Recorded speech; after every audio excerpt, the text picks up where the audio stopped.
کرنے والا ہے. ہم 72 ہیں مگر تیرے ان 22,000 یزیدیت پر بھاری ہے. مگر اتنا ضرورت کرے اپنے آپ پر جس امام حسین نے نماز کے لیے مہلت مانگا ہو, آج وہی عشاء کی نماز چھوڑ کر کہیں اور جا کے ایسے ویسے عیاشیاں کر رہے ہیں. اپنے آپ کو غور کریں.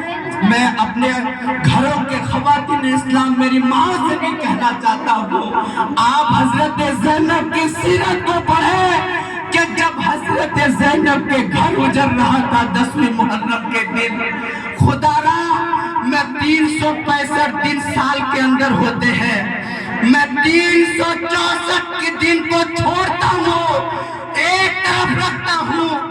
کیا آپ کا ایمان آپ کے دل میں یہ بھی کھلبلی مچایا ہو کہ 10ویں محرم کے دن قرآن کھول کر امام حسین کے نام سے پڑھ دوں؟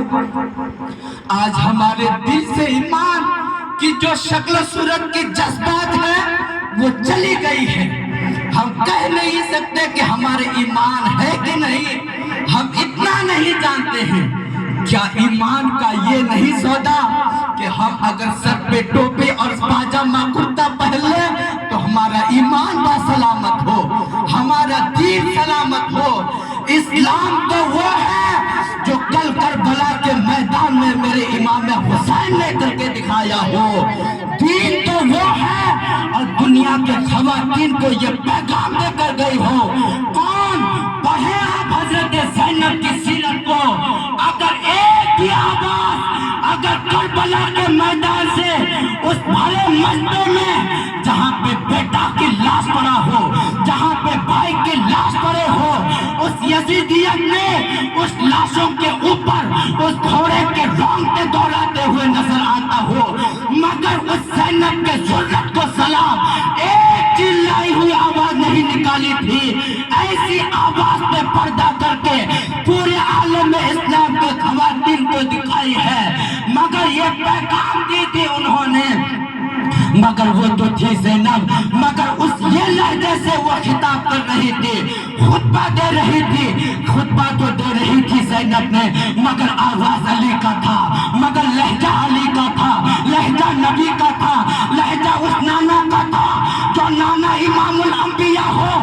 مگر خواتین اسلام کو یہ درس دے کے گئی تھی, اگر تمہارے سامنے اگر تمہارے باپ کا لاش پڑا ہو, اپنے آپ کے سر کو ایسے مت نوچو کہ تمہارے آنے والے جو تمہارے سامنے نوجوان ہو تم کو بد نظر سے دیکھے, تم کو اس طریقے سے اس نظر سے دیکھے.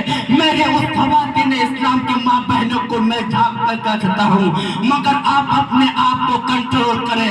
آپ ایسے ویسے باتوں کو سن کر آپ بس اتنا سنے ہیں کہ 10ویں محرم کو امام حسین کی شہادت ہوئی ہے, مگر آپ پورا پڑھیں تو صحیح سیرت مصطفیٰ اور اہل بیت اطہار کی پورے سیرت کو پڑھ کر دل کو اتنا منور مجلہ کرتے ہیں. مگر خدا کی قسم ایمان کہتا ہے جب آپ اہل بیت کے پورے نقش قدم اپنے دل پر لگا لیں گے, اپنے دل پر سینے میں اتار لیں گے, آپ کی زبانی آپ کی وہ جو خواتین اسلام کے جذبات ہے وہ ڈی جے کے پیچھے گھومتے ہوئے نظر نہیں آئے گے. ایسا میرا ایمان کہتا ہے جب آپ اہل بیت کی ذات کی محبت کو اپنے سینے میں بٹھائیں گے تو رات میں مصلی بچھا کر اور اس جذبات کو اس مصلی میں دکھانا شروع کر دیں گے. کہاں کھوئے ہیں آپ؟ کس کی بات کو اپنائے ہوئے ہیں, کس کی ضرورت کو اپنائے ہوئے ہیں؟ میں بھی کربلا کا داستان نہیں سنایا, میں ابھی تو بس آپ کے گوپال پورا کے داستان سنا رہا ہوں. ملاحظہ کریں, حیرت ہوتی ہے. آپ کے گوپال پورا کے داستان سنا رہا, مجھے نہیں پتا کل صبح تک میرے کان پہ کون کون کیسی کیسی بات آئے گی, مگر آئے گی ضرور. مگر حیرت ایک امام ہونے کے تحت میں بولتا ہوں, کل قیامت کے دن ایک عدالت ایسا لگے گا اللہ کی بارگاہ میں جس میں میری بھی پکڑ ہوگی. تم نے گوپال پورا اناکواری بشتان کا رہبر بنا تھا, تم نے اس قوم کو سدھارنے کے بغیر تم اس کے ساتھ میں ہاتھ ملائے تھے. اللہ اکبر کبیرہ. مانا کہ میرے گوپال پورا میرے بھائی ہیں, میرے عزیز ہیں, میرے دوست ہیں, پر میں اپنے بھائی کو کیسے یہ کہوں کہ تم یزیدیت کے راستہ کو اپناؤ؟ کون بھائی چاہے گا, کون باپ چاہے گا کہ جو کام یزیدی نے کر کے گئے ہو تم اس کام کو اپناؤ؟ حیرت ہے. تعزیہ اٹھانا, تعزیہ کا زیارت کرنا غلط بات نہیں ہے. تعزیہ کو بے حرمتی سے لے جانا یہ غلط بات ہے. تعزیہ کو دیکھنا, زیارت کرنا غلط بات نہیں ہے. بناؤ تم میرے امام حسین کے روزہ اور دکھاؤ اپنے عوام کو, پورے ضلع کے پورے ہر ایک خطے پورے گاؤں کو دکھاؤ. اس طریقے سے جذبات رکھو اپنے دل میں اور مقابلہ اس طریقے سے کرو کہ میں نے جس طریقے سے امام حسین کے روزہ بنایا ہو, تمہارے اندر ضرورت ہے تو تم بھی بنا کر دکھاؤ. مقابلہ ایسا ہونا چاہیے. میں نہیں کہتا کہ تعزیہ کو دیکھنا حرام ہے, تعزیہ کو دیکھنا حرام نہیں ہے. تعزیہ کے اوپر سینی رکھنا حرام ہے, تعزیہ کے اوپر فاتحہ دینا حرام ہے.